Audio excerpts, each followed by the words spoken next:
Harikumar sir നമസ്കാരം. നമസ്തേ. വഴികാട്ടേണ്ടവരാണ് അധ്യാപകന്മാർ. എന്നാൽ അത്തരത്തിലുള്ള അധ്യാപകന്മാർ അധ്യാപികമാരൊക്കെ വംശനാശം ഭീഷണി നേരിടുകയാണെന്നുള്ളതൊരു യാഥാർത്ഥ്യമാണ്. നല്ല അധ്യാപകന്മാരെയും അധ്യാപികമാരെയും നമുക്ക് കാണാനേ കിട്ടില്ല ഇന്നത്തെ ഈ കാലത്ത്. അതുതന്നെയാണ് വടകരയിൽ നിന്ന് MDMA കേസിൽ പിടിക്കപ്പെട്ട അധ്യാപികമാരുടെ ആ വാർത്ത നമ്മളെ കൊണ്ട് പറയാൻ പ്രേരിപ്പിക്കുന്നതും. ഇതിൽ അവർക്ക് കിട്ടിയ പൈസ മുഴുവൻ അയച്ചു കൊടുത്തത് കൂട്ടുപുഴ സ്വദേശിയായിട്ടുള്ള ജിജിൽ കുര്യാക്കോസിലേക്കാണ് എന്നുള്ളതാണ് ഏറ്റവും പ്രധാനപ്പെട്ടുള്ളൊരു കാര്യം. അതായത് നിരവധി ആളുകളാണ്, പോലീസ് ഇപ്പം പറയുന്നത് എണ്ണിയാൽ ഒടുങ്ങാത്തത്ര ആളുകൾ ഈ അധ്യാപികമാർക്ക് പൈസ അയച്ചു കൊടുത്തിട്ടുണ്ട്. ആ പൈസയൊക്കെ ഇവരയച്ചു കൊടുത്തത് ഒരാളിലേക്കാണ്. അയാളുടെ പേരാണ് ജിജിൻ കുര്യാക്കോസ്. അപ്പോൾ എങ്ങനെയാണ് ഈ വാർത്തയെ അങ്ങ് വിലയിരുത്തുന്നത്? ഇപ്പോൾ ഓപ്പറേഷൻ തൂഫാൻ്റെ ഭാഗമായിട്ട് ഞെട്ടിപ്പിക്കുന്ന കുറേ നീക്കങ്ങളൊക്കെ നടക്കുന്നുണ്ട്. അത്തരത്തിലുള്ളൊരു നീക്കമായിട്ട് നമുക്കിതിനെ വിലയിരുത്താം. എങ്കിലും പല ബംഗാളികളെ പിടിക്കുന്നുണ്ട്, അങ്ങനെയുള്ള ചെറിയ ചെറിയ കണ്ണികളെയൊക്കെ പിടിക്കുന്നുണ്ട് എന്നല്ലാതെ തലവനിലേക്ക് എത്താനായിട്ട് ഇതുവരെ ഇവർക്ക് സാധിക്കുന്നില്ല എന്ന് പറയുന്നത് ഒരു യാഥാർത്ഥ്യമാണ്. അങ്ങനെ സാധിക്കുമെങ്കിൽ മാത്രമാണല്ലോ ഓപ്പറേഷൻ തൂഫാൻ കണ്ണിൽ പൊടിയിടാത്ത ഒരു ദൗത്യമാണ് എന്ന് നമുക്ക് പറയാൻ പറ്റുള്ളൂ. ഈ നമ്മുടെ സമൂഹത്തിൽ നിലനിൽക്കുന്ന ഒരു സങ്കല്പത്തിൽ ഗുരു ദൈവത്തോടും അല്ലെങ്കിൽ മാതാപിതാക്കളോടും ഒക്കെ തന്നെ ആരാധ്യനാണ്. ഈ കഴിഞ്ഞ ദിവസമായിരുന്നു ഗുരുപൂർണിമ. ഗുരുക്കന്മാരെ ആദരിക്കുന്ന ഒരുപാട് ചടങ്ങുകൾ ഒരുപാട് സ്ഥലങ്ങളിൽ നടന്നു. നമ്മുടെ നമ്മളെല്ലാം കേട്ടിരിക്കുന്ന ഒരു ശ്ലോകമുണ്ട്: ഗുരുർ ബ്രഹ്മ, ഗുരുർ വിഷ്ണു, ഗുരുർ ദേവോ മഹേശ്വര, ഗുരു സാക്ഷാത് പരബ്രഹ്മ തസ്മൈ ശ്രീ ഗുരവേ നമ. അതായത് ഗുരുവിനെ ഇവിടെ ചില ആൾക്കാർ പരമ്പരാഗതമായിട്ട് നമ്മളെ പഠിപ്പിച്ചിരിക്കുന്നത് ഗുരു ബ്രഹ്മാവ്, ഗുരു വിഷ്ണുവും ഗുരു മഹേശ്വരനുമാണ്. ഗുരു ഇതിനൊക്കെ അപ്പുറത്ത് ചെന്നിട്ട്, കാരണം ഈശ്വരന്മാരെല്ലാം തന്നെ ഒരു ഏകദൈവമായ പരബ്രഹ്മത്തിന്റെ വിവിധ ഭാഗങ്ങളാണ്. അപ്പൊ ആ പരബ്രഹ്മം തന്നെയാണ് ഗുരു. അതുകൊണ്ട് ഗുരുവിനെ അതുപോലെ ആദരിക്കണമെന്ന് പറഞ്ഞാണ് നമ്മളെയൊക്കെ പഠിപ്പിച്ചിരിക്കുന്നത്. പക്ഷെ അത് വേറൊരു ഒരു ഒരു അർത്ഥവ്യാഖ്യാനമുണ്ട്. അത് നമ്മളെ പഠിപ്പിക്കുന്ന അധ്യാപകനല്ല ഇതൊന്നും. യഥാർത്ഥത്തിൽ ഗുരു എന്ന് പറയുന്നത് പരബ്രഹ്മമാണ്. അപ്പൊ ആ പരബ്രഹ്മത്തിനെ മാത്രം ഗുരുവായിട്ട് കണ്ടാൽ മതി എന്നുള്ളതാണ് രണ്ടാമത്തെ വ്യാഖ്യാനം. ഈ രണ്ടാമത്തെ വ്യാഖ്യാനമാണ് ശരിയെന്ന് എനിക്ക് ഇപ്പൊ തോന്നുന്നു. കേരളത്തിലെ ഗുരുക്കന്മാരെയൊക്കെ ബ്രഹ്മാവ് അച്ഛനായിട്ടും അമ്മയായിട്ടും ദൈവമായിട്ടും ഒക്കെ കണ്ടാലേ മലയാളി പിള്ളേരെല്ലാം മയക്കുമരുന്ന് ഉപയോഗിക്കും. അതല്ലേ ഈ ഏറ്റവും ഒടുവിലത്തെ ഓപ്പറേഷൻ തൂഫാനിൽ നിന്ന് വെളിയിൽ വന്ന ഒരു ഞെട്ടിപ്പിക്കുന്ന സത്യം. അധ്യാപകരുമല്ല, അധ്യാപികമാരാണ്. എന്തൊരു നാണക്കേടാണ്. എന്നിട്ട് കേരളത്തിലെ ഏതെങ്കിലും അധ്യാപക സംഘടന ഈ അധ്യാപക സമൂഹത്തിന് സംഭവിച്ചിരിക്കുന്ന അപജയത്തെക്കുറിച്ച് ഒരു വാക്ക് പറഞ്ഞിട്ട്? കേരളത്തിലെ അധ്യാപക സമൂഹത്തിന് സംഭവിച്ചിരിക്കുന്നത് രാഷ്ട്രീയവൽക്കരണം, അതിലുണ്ടായ അപജയം.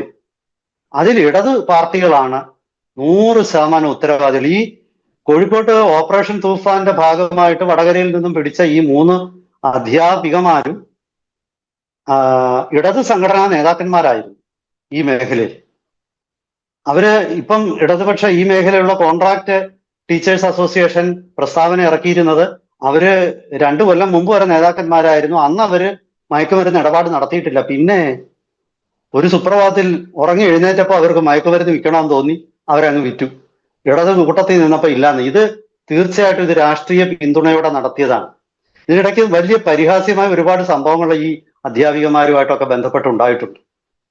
അതായത് ഈ സ്കൂളിൽ എന്തോ ഒരു പരിപാടി നടക്കുമ്പോൾ ഒരു അധ്യാപികയുടെ ശരീരത്ത് നിന്നും MDMA പാക്കറ്റ് നിലത്ത് വീണു. അത് വിദ്യാർത്ഥികളൊക്കെ അത് കണ്ടുപിടിച്ചു. അതവിടെ വലിയ വിഷയമായി. എന്താ ഈ ദേഹത്തു നിന്ന് വീണ പാക്കറ്റ് എന്ന്. പക്ഷെ ആ പരാതിയൊക്കെ ആരോ മുക്കിക്കളഞ്ഞു. ഈ ആശാൻ അക്ഷരം 1 പിഴച്ചാൽ ശിഷ്യൻ 51 പിഴയ്ക്കും എന്നൊരു പഴഞ്ചൊല്ല് മലയാളത്തിലുണ്ട്. ഒരൊറ്റ അക്ഷരം 1 പിഴച്ച് ആശാന് പിഴച്ചാൽ ബാക്കി എല്ലാ അക്ഷരങ്ങളും ശിഷ്യന്മാർക്ക് പിഴയ്ക്കും. ഇതല്ലേ ഇത് സംഭവിച്ചിരിക്കുന്നത്. ഇതില് നമ്മൾ മനസ്സിലാക്കേണ്ട ഞെട്ടിപ്പിക്കുന്ന മറ്റൊരു കാര്യം, ഈ ഓപ്പറേഷൻ തൂഫാൻ ഒരു വലിയ ഞെട്ടിക്കുന്ന ഒരു സംഭവമായിട്ട് മാറിയിരിക്കുകയാണ്. തീർച്ചയായിട്ടും ഞാനിപ്പോ ചില ആൾക്കാരോടൊക്കെ നിഷ്പക്ഷമായിട്ട് അന്വേഷിച്ചു. അവരൊക്കെ പറഞ്ഞു ഓപ്പറേഷൻ തൂഫാൻ കുറെ ഇമ്പാക്ട് ഉണ്ടാക്കിയിട്ടുണ്ട്. പക്ഷേ അവിടെ ഒരു ചോദ്യം വരുന്നത്, ഈ കേരള സമൂഹം ഇത്രമാത്രം ആ, അപജയത്തിന് വിധേയമായി കഴിഞ്ഞു. അപ്പൊ പിന്നെ ആര് പോലീസ് നടപടി എടുത്താലും പട്ടാളം വന്നാൽ തന്നെയും പ്രയോജനമൊന്നുമില്ല. കാരണം അടി മുതൽ, പ്രത്യേകിച്ച് ഡോക്ടർമാർ, ഇപ്പൊ ഇതിൽ പിടിക്കുന്ന ആൾക്കാരിൽ പലരും നോക്കിക്കോളൂ, MDMA ഉപയോഗിക്കുകയും പിടിക്കുന്നതിൽ പലരും ഡോക്ടർമാര്, അധ്യാപകര്, ഉന്നത സ്ഥാനത്തിരിക്കുന്ന, സിനിമാ മേഖലയുടെ കാര്യം പറയുകയേ വേണ്ട. മയക്കുമരുന്നിന്റെ ഉപയോഗം ഏറ്റവും വ്യാപകമായി കാരവാനുകളിലൊക്കെ തന്നെ മയക്കുമരുന്ന് കച്ചവടം നടക്കുന്നുണ്ടോ എന്നൊക്കെയുള്ള ആക്ഷേപങ്ങൾ ഈ ഓപ്പറേഷൻ തൂഫാനൊക്കെ എത്രയോ മുമ്പ് തന്നെ പുറത്തു വന്നിരുന്നു. കേരളത്തിലെ ചില മട്ടാഞ്ചേരി മാഫിയ എന്നൊക്കെയുള്ള പ്രയോഗങ്ങൾ തന്നെ വന്നത് ഈ മയക്കുമരുന്നുമായിട്ട് ബന്ധപ്പെട്ടാണ്. ഇടുക്കി ഗോൾഡ് എന്ന് പറഞ്ഞ് പിന്നെ കഞ്ചാവിനെ മുഖ്യധാരാവൽക്കരിക്കാനും ശ്രമം നടന്നു. അത് പോട്ടെ, ഞാനിപ്പോ അതിന്റെ മറ്റു വശങ്ങളിലേക്ക് പോകുന്നില്ല. പക്ഷെ കെമിക്കൽ ഡ്രഗ്സ് കേരളത്തിൽ വ്യാപകമായി തുടങ്ങിയതിൽ ഏറ്റവും പ്രധാന പങ്ക്, അല്ലെങ്കിൽ അത് വളരെ നിർണായകമായ ഒരു പങ്ക് സിനിമാ മേഖലയ്ക്കും ഉണ്ട്. കാരണം ഒരുപാട് നടന്മാരും നടിമാരും ആരോപണ വിധേയരാകുകയും ചിലരൊക്കെ ചില ഘട്ടങ്ങളിലൊക്കെ അറസ്റ്റ് ചെയ്യപ്പെടുകയും ചെയ്തിട്ടുണ്ട്. അത് ചില സ്വാധീനങ്ങളൊക്കെ ഉപയോഗിച്ച് അത്തരം കാര്യങ്ങളൊക്കെ പിന്നീട് മൂടി വെക്കപ്പെടുകയാണ് ചെയ്യുന്നത്. ഇത് സമൂഹത്തിന് സംഭവിച്ചിരിക്കുന്ന മൊത്തത്തിലുള്ള ഒരു അപജയമാണെന്നാണ് ഞാൻ കണക്കുകൂട്ടുന്നത്. അത് ഒരു ദിവസം കൊണ്ടൊന്നും സംഭവിച്ചാൽ കഴിഞ്ഞ 2 ദശകങ്ങളായിട്ട് നടന്ന 20 കൊല്ലമെങ്കിലും കൊണ്ട് കേരള സമൂഹത്തിൽ ഉണ്ടായതാണ്. അതിന് 2-3 കാരണങ്ങളുണ്ട്. ഒന്ന്, മലയാളികൾ ലോകത്തിന്റെ പല ഭാഗങ്ങളിലും പോയി തൊഴിൽ ചെയ്യും. കേരളത്തിന്റെ ജീവിത നിലവാരം വലുതായിട്ട് വർദ്ധിച്ചു. ചെറിയ പൈസ കൊണ്ടൊന്നും നമുക്ക് ജീവിക്കാൻ പറ്റില്ല. ഇപ്പം മന്തിയും ബിരിയാണിയും എല്ലാ ദിവസവും കഴിക്കുക എന്നുള്ളത് സ്റ്റാറ്റസ് സിമ്പൽ എന്ന് പറയുന്നത് ഉന്നത ആൾക്കാർക്ക് മാത്രമല്ല, സാധാരണ ജോലി ചെയ്യുന്നവർക്കും അത് തന്നെയാണ്. അപ്പൊ സ്വാഭാവികമായിട്ടും എല്ലാവരും, ബൈക്കില്ലാത്ത ആരുണ്ട് കേരളത്തിൽ? ബൈക്കില്ലാത്ത ആരും ഉണ്ടെന്ന് എനിക്ക് തോന്നുന്നില്ല. സാധാരണ മിക്ക വീടുകളിൽ, മിക്ക ഡെയിലി വേജ് ലേബറർ എന്ന് പറയുന്ന എല്ലാ ആൾക്കാരും അവനവന്റെ ബൈക്കിലാണ് ജോലി സ്ഥലത്തേക്ക് പോകുന്നത്. ഒരുപക്ഷെ എന്റെ ചെറുപ്പത്തിലൊക്കെ, ഞാൻ കുട്ടിയായിരുന്നപ്പോഴൊക്കെ ഞാൻ ഇങ്ങനെ വായിച്ചിട്ടുണ്ട്, അമേരിക്കയിലൊക്കെ പല ആൾക്കാരും ഇപ്പം ക്ലീനിങ് ജോലി ചെയ്യുന്നവര്, അതുപോലുള്ള ചെറിയ ജോലി ചെയ്യുന്നവരൊക്കെ സ്വന്തം കാറിലാണ് തൊഴിൽ സ്ഥലത്തേക്ക് പോകുന്നതെന്ന് എന്ന് പറയുമ്പോൾ നമ്മൾ മലയാളികൾ ഇങ്ങനെ പൊളിച്ചിരിക്കും. പക്ഷെ ഇന്ന് കേരളത്തിലും അത് സംഭവിക്കുന്നുണ്ട്. എത്രയോ ആൾക്കാർക്ക് ഇപ്പൊ കൽപ്പണി ചെയ്യുന്ന ഒരാൾ സ്വന്തം കാറിലുള്ള എത്രയോ പേരെ എനിക്കറിയാം. ബൈക്ക് ഇല്ലാത്ത ആരുമില്ല. ബൈക്കില്ലാത്ത കൂലിവേല ചെയ്യുന്ന ഒരു മനുഷ്യർ പോലും കേരളത്തിലില്ല. അത് ഉണ്ടെങ്കിൽ അവരൊരു 60-55 വയസ്സിന് മുകളിലുള്ളവരായിരിക്കും. കാരണം അവർക്ക് ബൈക്ക് ഓടിക്കാൻ അറിയാൻ വയ്യാത്തതുകൊണ്ടും ഈ വയസ്സുകാലത്ത് ഇത് പുതിയൊരു വേല കണ്ടുപിടിക്കാൻ പറ്റാത്തതുകൊണ്ടും ഒക്കെ ആയിരിക്കും. ഇപ്പൊ ഞാൻ പറഞ്ഞു വരുന്നത് സമൂഹത്തിനുണ്ടായ ഒരു വലിയ അപചയം. ഇത് നമ്മുടെ കഥകള്, നമ്മുടെ സിനിമയെ എല്ലാത്തിലും ഇത് പ്രതിഫലിക്കുന്നുണ്ട്. എന്താ ഗൗതം ചോദിക്കാൻ വന്നല്ലോ, ചോദിക്കും. അധ്യാപകർ എന്നൊക്കെ പറയുന്നത് കുറച്ചെങ്കിലും ധാർമ്മിക മൂല്യങ്ങളും ഒക്കെ ഉൾക്കൊള്ളുന്നവരായിരിക്കും അധ്യാപകരാവുക എന്ന് പറയുന്ന ഒരു തെറ്റായ ധാരണ നമുക്കുണ്ട്. ആ ധാരണ ഇനി എന്തായാലും നമുക്ക് മാറ്റാം. കാരണം ഈ അധ്യാപകന്മാർ നമുക്ക് പഠിപ്പിച്ചിരുന്നത് അത്തരത്തിലൊന്നും ഇല്ല പുതിയ കാലത്തിൽ അധ്യാപകന്മാർക്ക് എന്നുള്ളതാണല്ലോ. അപ്പോൾ ഇവർ അനധികൃതമായിട്ട് പൈസ സമ്പാദിക്കലിൻ്റെ പേരിൽ NDPS ആക്ട് ഇവർക്കെതിരെ എടുക്കുന്നതാണ് ഇപ്പോൾ Kannur range DIG K Karthik പറഞ്ഞിരിക്കുന്നത്. ഇവർക്ക് എന്തിനാണ് ഇത്തരത്തിൽ അധ്യാപകന്മാർ ഇത് ഉപയോഗിക്കുന്നത് എന്നുള്ളതാണല്ലോ ഏറ്റവും പ്രധാനപ്പെട്ട ഒരു സാധനം. ഇവർക്ക് വേണ്ട രീതിയിൽ ശമ്പളം ലഭിക്കുന്നില്ലേ, അല്ലെങ്കിൽ അങ്ങനെയുള്ള എന്താണ് ഇത്തരത്തിലുള്ള ഇടപാടിലേക്കൊക്കെ ആളുകൾ ചെന്നെത്തുന്നത് സമ്പാദ്യത്തിന് വേണ്ടിയിട്ടാണ്. അങ്ങനെയുള്ള പ്രശ്നങ്ങളൊക്കെ നേരിടുമ്പോഴാണ് ഇവർക്ക് നല്ല രീതിയിലുള്ള സാലറി പാക്കേജ് സ്കെയിലുള്ളൊരു ഇതാണ്. അപ്പോൾ എന്തിനാണ് ഇവരിതിൽ ഇടപെടുന്നത് എന്നുള്ളൊരു പ്രധാനപ്പെട്ടുള്ള ചോദ്യമാണല്ലോ സാർ. അല്ല, അത് സത്യമാണ്. ഞാൻ അതിനോട് യോജിക്കുന്നു. കാരണം കോൺട്രാക്ട് അധ്യാപികമാർക്ക് വളരെ തുച്ഛമായ ശമ്പളമാണ്. മാസം 10,000 രൂപയും 15,000 രൂപയിലൊക്കെ താഴെ ശമ്പളം ലഭിക്കുന്ന കോൺട്രാക്ട് അധ്യാപികമാര് കേരളത്തിലെ വിവിധ വിദ്യാലയങ്ങളിൽ ധാരാളമുണ്ട്. അത് നമ്മൾ കണ്ണടച്ചിട്ട് കാര്യമില്ല. അപ്പോ സ്വാഭാവികമായിട്ടും ചെറിയ ശമ്പളം ലഭിക്കുന്ന ആളിനെ അവരിൽ നിന്ന് പ്രതീക്ഷിക്കാവുന്ന ധാർമ്മികതയും ചെറുതായിരിക്കും. സ്വാഭാവികമായിട്ടും ഇവരൊക്കെ തന്നെ എന്ത് തരത്തിലുള്ള എന്ത് തരത്തിലുള്ള തട്ടിപ്പും വെട്ടിപ്പും നടത്താൻ അവർ സന്നദ്ധരായിരിക്കും. അത് ഒരു ഘടകമാണ്. പക്ഷെ അവിടെ ഒരു ചോദ്യമുണ്ട്. അപ്പൊ പട്ടിണി കിടന്നു എന്ന് വെച്ച് എല്ലാവരും മോഷ്ടിക്കാറില്ല. ഉം. ഒരു കുടുംബത്തില് ഉം. 4 മക്കളുള്ള ഒരു വലിയ ദാരിദ്ര്യമുള്ള ഒരു കുടുംബത്തില് ഒരാള് കള്ളനായി പോവുകയും വേറൊരാൾ അതീവ സത്യസന്ധനായിരിക്കുകയും ചെയ്യുന്നത് ഞാൻ കണ്ടിട്ടുണ്ട്. എന്റെ വ്യക്തിപരമായ അനുഭവത്തിൽ ഞാൻ കണ്ടിട്ടുണ്ട്. ഇപ്പൊ ഒരു കുടുംബത്തിൽ ഇപ്പൊ 4-5 മക്കളുള്ള ഒരു കുടുംബത്തിൽ ഒരാൾ മാത്രം സത്യസന്ധനായി ജീവിച്ചത് ഞാൻ കണ്ടിട്ടുണ്ട്. അപ്പൊ ഇതൊക്കെ വ്യക്തിപരമായ മൂല്യബോധത്തെയും കൂടെ ആശ്രയിച്ചിരിക്കും. ഉം. അത് അതൊരു ഘടകമാണ്. പക്ഷെ നമ്മൾ ചെന്നുപെടുന്ന എവിടാ എന്നുള്ളതാണ് പ്രധാനം. നമ്മുടെ ചുറ്റുമുള്ള സമൂഹം എവിടെയാണ്? ഈ നാടൻ ഭാഷയിൽ തെക്കൻ കേരളത്തിൽ ഒരു ചൊല്ലുണ്ട്, കന്ന് ചെന്നാൽ കന്നും കൂട്ടത്തിൽ. എന്ന് വെച്ചാല് ഒരു എരുമയോ പോത്തിനെയോ അഴിച്ചു വിട്ടാല് അത് പശുവിന്റെ അടുത്ത് പോകത്തില്ല, അത് എരുമക്കൂട്ടം എവിടാന്ന് വെച്ചാൽ അങ്ങോട്ട് പോകും. അപ്പൊ സ്വാഭാവികമായിട്ടും നമ്മുടെ സമൂഹത്തില് ഈ ഇങ്ങനെയുള്ള കൂട്ടായ്മകൾ ധാരാളം ഉണ്ടായതാണ്.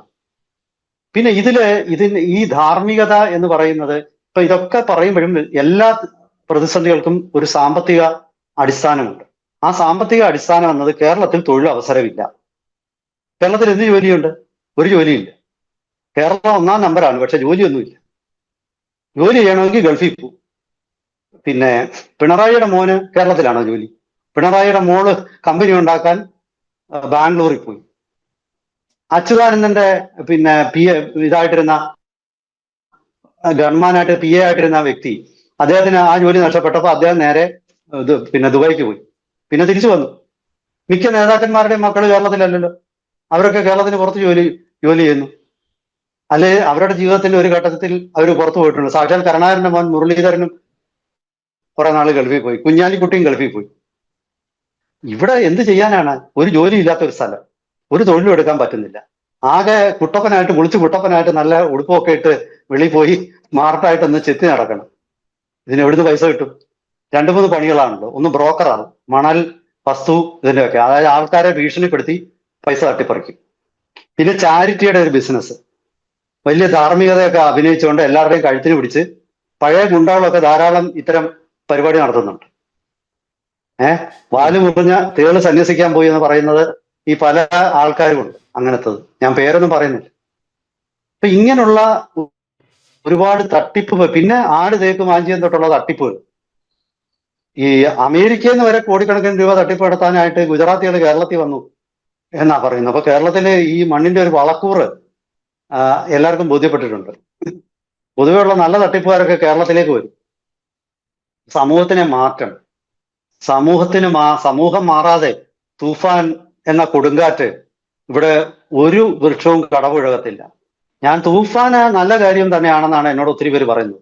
എനിക്കിപ്പോ വ്യക്തിപരമായിട്ട് ആരോടും ഉള്ള താല്പര്യം കൊണ്ടല്ല ഞാൻ പറയുന്നത്. തൂഫാൻ ഒരു നീക്കം തന്നെയാണ്. പക്ഷെ ദൗർഭാഗ്യവശാൽ കേരള സമൂഹത്തെ ഈ തൂഫാനോടൊപ്പം സമൂഹത്തെ കൂടെ മാറ്റിയില്ലെങ്കിൽ കുറെ പേരെ അറസ്റ്റ് ചെയ്യുമ്പോൾ ആ സ്ഥാനം ഏറ്റെടുക്കാനായിട്ട് പുതിയ ആള് വരും. എല്ലാ മലയാളിയും ജയിലിൽ പോയി കിടക്കുമോ? എനിക്ക് അറിഞ്ഞുകൂടാ. ഈ അധ്യാപികമാര് കാണിച്ചത് അങ്ങേയറ്റം നികൃഷ്ടമായ ഉദാഹരണമാണ്. കേരളത്തിലെ അധ്യാപക സംഘടനകളുടെ മൗനം ദുരൂഹത നിറഞ്ഞാണ്. ഇടത് സംഘടനാ നേതാക്കന്മാര് ഇപ്പൊ അവരെ തള്ളിപ്പറയും.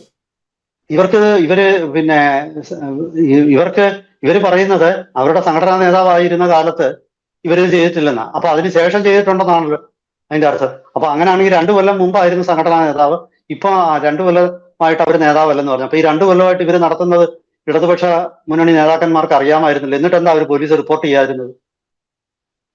അപ്പൊ ഈ 2 കൊല്ലമായിട്ട് ഇവര് നടത്തുന്നുണ്ടല്ലോ. അപ്പൊ അതെന്താ റിപ്പോർട്ട് ചെയ്യാതിരുന്നത്? പിണറായി വിജയൻ ആയിരുന്നല്ലോ ആഭ്യന്തര മുഖ്യമന്ത്രിയൊക്കെ, എന്താ അത് നടപടി എടുക്കാതിരുന്നത്? ഒരുപാട് ചോദ്യങ്ങളാണ്. ഇത് ചെറിയ കാര്യമൊന്നുമല്ല.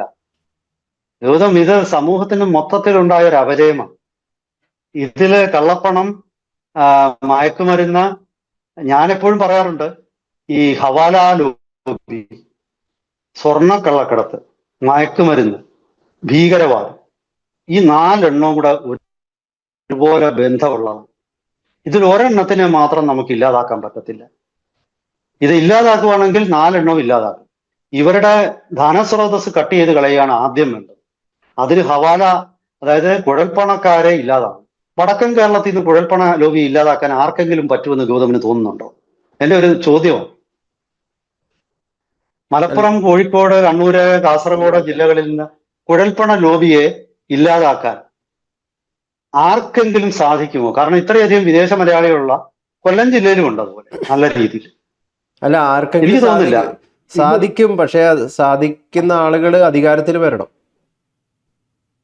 അല്ല, എനിക്ക് അതും തോന്നുന്നില്ല. കാരണം എന്തെന്നാൽ ഇപ്പോ കുഴൽപ്പണം ലഭിക്കുന്നത് സമൂഹത്തിൽ 10 വീട്, ചില പ്രദേശങ്ങളിൽ ചെന്ന് 10 വീടുണ്ടെങ്കിൽ 9 വീട്ടിലും കുഴൽപ്പണം വരുന്നുണ്ടാവും. ഞാന് ഒരു കാര്യം കൂടെ പറഞ്ഞ് ഞാൻ അവസാനിപ്പിക്കാം. ഞാൻ കാസർഗോഡ് ഹിന്ദുവിന്റെ ലേഖനായിട്ട് ജോലി ചെയ്തു. അപ്പൊ അന്ന് അവിടുത്തെ പ്രാദേശിക ലോക്കലി ഉപപ്രസംഗം ഉണ്ടായി. അപ്പൊ അവര് എഴുതിയിരുന്നത് ഈ അവിടെ കുഴൽപ്പണക്കാർ ഉൾപ്പെടുന്ന ചില തട്ടിപ്പുകളെ കുറിച്ചാണ്. അപ്പൊ അവരതില് ഈ നല്ല കുഴൽപ്പണക്കാരും ചീത്ത കുഴൽപ്പണക്കാരും എന്ന് 2 വിഭാഗത്തെ ഉണ്ടാക്കി. അപ്പൊ ഞാൻ അത്ഭുതപ്പെട്ടു. ഈ നല്ല കുഴൽപ്പണക്കാരെന്ന് പറഞ്ഞൊരു വിഭാഗമുണ്ട്. കുഴൽപ്പണം എന്ന് പറയുന്നത് രാജ്യത്തിനോട് ചെയ്യുന്ന ഒരു വലിയ അനീതിയാണ്. അത് ഭീകരവാദം പോലെ തന്നെ തെറ്റാണ്. ഈ കുഴൽപ്പണത്തിലൂടെയാണ് അതായത് അഴിമതിക്കാർ നിലനിൽക്കുന്ന അവരുടെ പണം എങ്ങനെയാണ് പോകുന്നത്? കുഴൽപ്പണത്തിലൂടെ. കള്ളക്കടത്തുകാരെങ്ങനെയാണ് പേയ്മെന്റ് നടത്തുന്നത്? അതും കുഴൽപ്പണത്തിലൂടെ. മയക്കുമരുന്നുകാരെങ്ങനെയാണ് പേയ്മെന്റ് നടത്തുന്നത്? അതും കുഴൽപ്പണത്തിലൂടെ. അപ്പൊ പിന്നെ നല്ല കുഴൽപ്പണക്കാരൻ എന്നൊരു കുഴൽപ്പണക്കാരനുണ്ട്? ഇല്ല. വാക്ക് പാലിക്കുന്ന കുഴൽപ്പണക്കാരനും വാക്ക് പാലിക്കാത്തവനും. കാരണം വിദേശത്തു നിന്ന് ഒരു പാവപ്പെട്ടവൻ ചിലപ്പോ ഒരു 50,000 രൂപ അവരുടെ വീട്ടിലേക്ക് ഒരു കുഴൽപ്പണം വഴി അയച്ചാല് ആ 50,000 രൂപ വീട്ടിലെത്തുമെന്നുള്ളത് ഒരു കുഴൽപ്പണത്തിന്റെ ഒരു വിശ്വാസ്യത. അത് കൊടുക്കാത്ത കുഴൽപ്പണക്കാരെയാണ് ഈ പത്രം വിമർശിച്ചത്. 50,000 അയച്ചാൽ അവർ 20,000 കൊടുക്കത്തുള്ളൂ, 30,000 അവർ തട്ടിക്കുന്നു. അപ്പൊ അത് കുഴൽപ്പണത്തിന്റെ വിശ്വാസ്യത ഇല്ലാതാക്കും. അത് വരരുത്, നല്ല കുഴൽപ്പണക്കാരുടെ കൂടെ നിൽക്കണം എന്നുള്ള ഒരു പിന്നെ പരസ്യമായിട്ട് പറയുന്നില്ലേലും വ്യംഗ്യം അതാ. അപ്പൊ ഇത് സമൂഹത്തിന്റെ തന്നെ ന്യായബോധത്തെ, നീതിബോധത്തെ ഇത്തരം കള്ളപ്പണക്കാര് സ്വാധീനിച്ചിരിക്കും. കള്ളക്കടത്ത് നല്ല കള്ളക്കടത്തുകാരുണ്ട് എന്ന് വിശ്വസിച്ചിരുന്ന ആൾക്കാരുണ്ട്. ഒക്കെ അതിന്റെയൊക്കെ പ്രശ്നം എന്ന് പറയുന്നത് നമ്മുടെ സർക്കാർ സംവിധാനത്തിന്റെ പരാജയമാണ്. അഴിമതിയും കൈക്കൂലിയും നീതിയും ഇല്ലാത്ത ഒരു സമൂഹത്തിൽ ഇതൊക്കെ ഉണ്ടാവും. കോടതികളിലും നീതിന്യായ സംവിധാനത്തിലും പൂർണ്ണ വിശ്വാസം ജനങ്ങൾക്കുണ്ടെങ്കിൽ മാത്രമേ ജനങ്ങൾ ഇതിൽ നിന്നൊക്കെ മാറൂ. രാഷ്ട്രീയക്കാര് സത്യസന്ധരാണെന്ന് അവർ വിശ്വസിച്ചാൽ മാത്രമേ അവരെ വിശ്വസിക്കൂ. എന്തായാലും ശരി, ഓപ്പറേഷൻ തൂഫാനോടൊപ്പം തന്നെ സമാന്തരമായിട്ടൊരു സാമൂഹ്യ പരിവർത്തന ഒരു പ്രസ്ഥാനങ്ങളും പ്രവർത്തിച്ചു തുടങ്ങട്ടെ എന്ന് നമുക്ക് പ്രത്യാശിക്കാം. വരും ദിവസങ്ങളിൽ കൂടുതൽ സാമൂഹ്യ വിഷയങ്ങളും കൂടുതൽ കേരളത്തിന്റെ പ്രത്യേകതകളും അതിനെക്കുറിച്ചൊക്കെ കൂടുതൽ ചർച്ചകളുമായിട്ട് നമുക്ക് വീണ്ടും പ്രേക്ഷകരുടെ മുന്നിലെത്താം. ഒരിക്കൽ കൂടി എല്ലാവർക്കും നമസ്കാരം.